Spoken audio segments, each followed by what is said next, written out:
I love when the shadows covers the frame.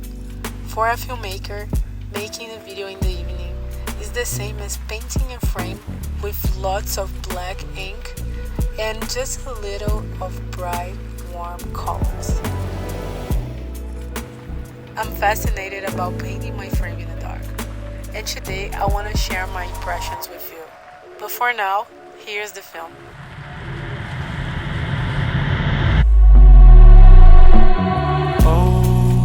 I'm feeling low again. Ain't shit I owe to them. They don't wanna let it go. Giving every piece of my soul. You say you don't know how to treat me, no. Giving every piece of my soul. You say you don't know how to treat me, no.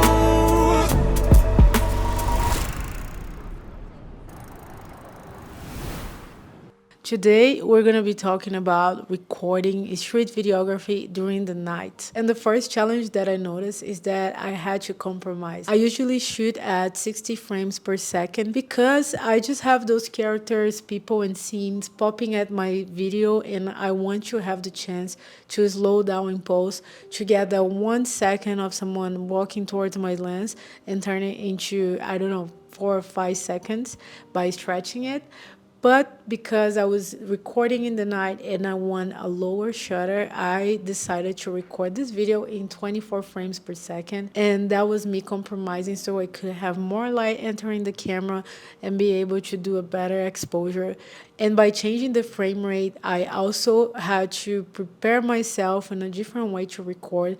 Instead of just pointing and shooting, I had to think more and plan my shots accordingly. Another impression that I had is that when I'm recording those street videography, I usually just look for the scene or the character and whatever is happening around, and I focus on something that I want to capture. But because light was my biggest problem, this time I was chasing the light, meaning that I would chase a source of light that I want to capture, and I would follow this technique that is really common for street photography that's called fishing.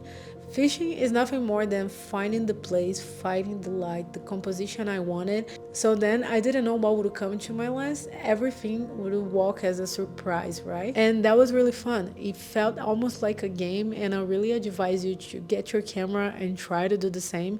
Because first, it's gonna train your eyes to look for the light whenever you're recording videos. Even during the daylight, it's really important to look for the source of light, see where your sun is placed, and what time in the day is and what type of light you're gonna get. But in the evening, that just becomes more intense. And talking about the light, I also noticed something different.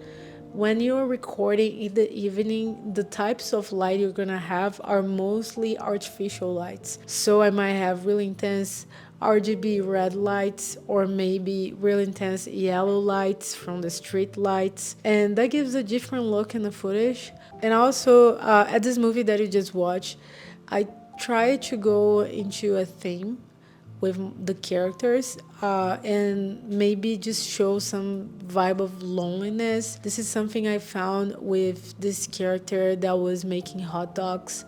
He really gave me this feeling when I was recording him, and then I just started to look for similar vibes because he was on his phone, probably talking with his family.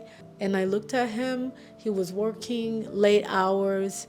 Basically, whoever he was in touch with was people that he was selling the hot dog to. I also saw many people walking alone after work, really looking tired and coming back home. So I really like this film to have this moody vibe, being by yourself alone in this big city and either working late or coming home after a long day of work. And I just hope you were able to feel that as well when you watch it. Another thing I want to share is that you definitely don't need to be scared of using high ISOs. In my camera, I had it in 2500 or 3200 depending on the situation. I think it didn't give much grain footage, and I'm really happy with the result.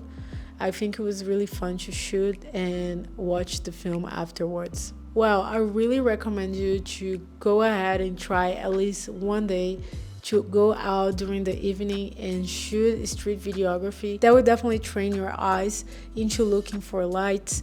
That will help you to find a mood and a motivation or a feeling to apply in your film, and will definitely require you to sharpen up the tech in the camera, to know how to properly use your white balance, since you're gonna have many artificial lights playing against you. That will train you into using your focus and your exposure in general. I'm not gonna lie, one of my biggest fear was having my gear stolen or anybody to approach me in a really unkind way. Since I was recording during the evening, we usually are afraid of the dark and things that might happen. But luckily I felt really safe, even though I wasn't in the most safe areas in the city. But I was just trying to be closer to movement and closer to people, what I think it helped. But if you feel safe in the place you live, and if you feel like you can find a nice area that you can go out and record those type of videos, I definitely recommend, because it's a nice train for your eyes. The thing of having to look for lights. Shooting in 24 frames also trained me into finding the nice composition and waiting for the character to pop there, instead of chasing characters and just recording them as they come. And that was a different approach for my videos, so I really liked that challenge. And overall it felt almost like I was just playing and having fun, so why not? Well, that was my personal take on how it was for me to record a street videography video during the evening in a big city. So yeah, I hope you learned at least one thing or two, and I wish I can see you in the next video.